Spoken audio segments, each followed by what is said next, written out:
ফের পানীয় জল সংকটে পড়তে চলেছে শহর শিলিগুড়ি। আগাম বার্তা মেয়রের, এক বা দুদিন নয়, একসাথে লাগাতার 15 থেকে 20 দিন পানীয় জল সংকটে ভুগতে চলেছে শহর শিলিগুড়ি। তেমনই আগাম বার্তা দিলেন শিলিগুড়ির মেয়র গৌতম দেব।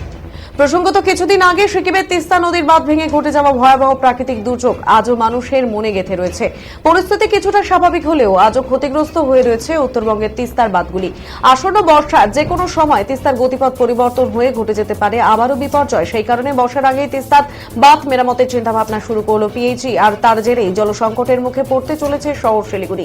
আগামী 10ই মে থেকে গাজলডোবা তিস্তা ক্যানেলের এই বাঁধ মেরামতের কাজ শুরু হবে। তখনই বন্ধ করে দেওয়া হবে তিস্তার জল সরবরাহ। তখন পানীয় জলের জন্য নির্ভর করতে হবে মহানন্দা নদীর উপর। সেই কারণে এই কদিন পানীয় জলের সংকটে পড়তে হবে শহরকে। তবে কিভাবে শহরবাসীকে জলকষ্ট থেকে মুক্তি দেওয়া যায় সেই ভাবনা নিয়ে তড়িঘড়ি সেচ দপ্তর, পিএইচই এবং পুরসভা জল বিভাগের আধিকারিকদের নিয়ে বৈঠক করেন মেয়র গৌতম দেব। বৈঠক শেষে তিনি জানান, আগামী 10 তারিখ থেকে জলসংকট তৈরি হবে শহর শিলিগুড়িতে।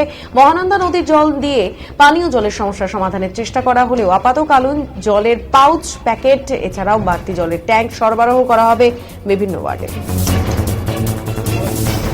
আমরা এটার জন্য মানুষকে আগাম অ্যাওয়ার করছি।